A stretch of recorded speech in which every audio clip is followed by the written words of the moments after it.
नमस्कार. आज 25 ऑगस्ट सोमवार. 26 ऑगस्टपासून महाराष्ट्रात पावसाचं आगमन होणार, तर शेतकऱ्यांसाठी नवीन बातमी. 27 ऑगस्टपर्यंत शेतीची कामे आवरून घ्या, त्यानंतर भाग बदलत पाऊस पडणार. तर जाणून घेऊया पंजाब डॉग साहेब यांच्या अंदाजातून.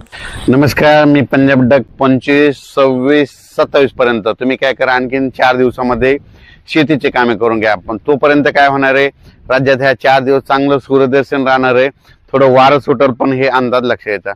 पण राज्यातल्या सर्व शेतकऱ्याला सांगू इच्छितो की राज्यामध्ये 27 ऑगस्ट, 28 ऑगस्ट, 29 आणि 30च्या दरम्यान राज्यात सुरुवात सांगायची झाली तर 27 ऑगस्ट पासून घेऊ.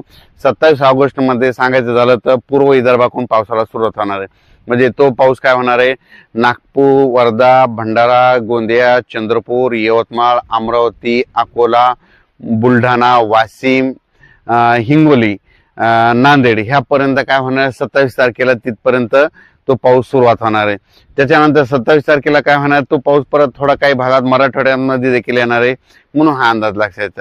पण त्याच्यानंतर काय झालं की 28 तारखेला तुम्हाला सांगू इच्छितो की 28 तारखेला म्हणजे पूर्व विदर्भाचे 6 आणि पश्चिम विदर्भाचे 11 जिल्हे ते ओलांडून परत काय होणार आहे, मग नंतर ते पाऊस परभणी जिल्हा, नांदेड जिल्हा, हिंगोली जिल्हा, त्याच्यानंतर लातूर जिल्हा, बीड जिल्हा, धाराशिव, त्याच्यानंतर संभाजीनगर, त्याच्यानंतर बुलढाणा, इकडं जळगाव, त्याच्यानंतर इकडं सोलापूर, तिथपर्यंत जाणार. म्हणजे 27-28च्या दरम्यान. आणि तसा तो पाऊस काय होणार आहे, म्हणजे सांगली, सातारा, कोल्हापूर, अहिल्यानगर, आणि त्याच्यानंतर नाशिक, धुळे, नंदुरबार, जळगाव आणि ह्या पट्ट्यामध्ये ते पट्ट्यापर्यंत जाणार आहे. म्हणजे हे म्हणजे 27 ऑगस्ट, 28 आणि 29च्या दरम्यान जवळपास म्हणजे पाऊस सगळीकडे म्हणजे थोडा पडणार. पण मागं जसं पडला तेवढं प्रमाण राहणार नाही, म्हणून अंदाज लक्षात. तसा पाऊस पडणार आहे फक्त कधी की काय होणार आहे, म्हणजे 28 तारखेला एकदा आणि 30 तारखेला एकदा. 30 ऑगस्टला काय होणार आहे की म्हणजे पूर्व विदर्भ म्हणजे नागपूर, वर्धा, भंडारा, गोंदिया, चंद्रपूर, यवतमाळ, वाशिम, हिंगोली, नांदेड, परभणी, त्याच्यानंतर लातूर, त्याच्यानंतर काय होणार आहे इकडं जालना, त्याच्यानंतर बुलढाणा, अमरावती, अकोला, म्हणजे ह्या पट्ट्यामध्ये काय होणार आहे 30 आणि 31 तारखेला काय होणार आहे, थोडा 30 तारखेला जरा चांगलाच पाऊस पडणार आहे. सारखा म्हणजे रिमझिम पण जोरात राहणार आहे, हे लक्षात. फक्त शेतातून पाणी बाहेर निघणार आहे फक्त. आणि काही भागामध्ये काय होणार, हे सगळ्यात महत्वाचं सांगायचं झालं तर हे पाऊस जास्त विदर्भातच जास्त पडणार आहे. म्हणजे विदर्भाकडे जरा जास्त राहणार आणि त्याच्यामध्ये मराठवाड्यामधले काही जिल्हे घेणार आहे, म्हणून हे लक्षात.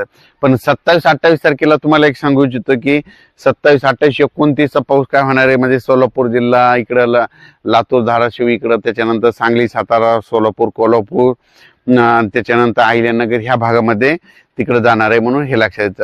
पण राज्यात सांगायचं झालं तर म्हणजे सगळ्यात जास्त पाऊस काय होणार आहे पूर्व विदर्भ, पश्चिम विदर्भ, त्याच्यानंतर मराठवाड्याच्या काही जिल्ह्यामध्ये जरा जास्त राहणार आहे, म्हणून हा अंदाज लक्षात. ज्या शेतकऱ्यांचे फवारणीची कामे असतील तर फवारणी करून घ्या, खतं घालायचे तर खतं घालून घ्या. आणि त्याच्यानंतर कोल्हापूरवाले, त्याच्यानंतर पुणे, त्याच्यानंतर सांगली, त्या शेतकऱ्यासाठी आनंदाची बातमी. कारण की काय झालं, तिकडं म्हणजे एवढा काही मोठा पाऊस येणार नाही, पूर परिस्थिती काही निर्माण होणार नाही.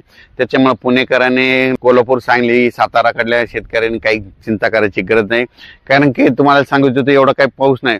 पण तरी पण राज्यात काय होणार आहे, आज जरी समजा 24 ऑगस्ट असला तर 24, 25, 26च्या दरम्यान काय होणार आहे, स्थानिक वातावरण समजा तुम्हाला सांगतो की समजा संगमनेर झालं, समजा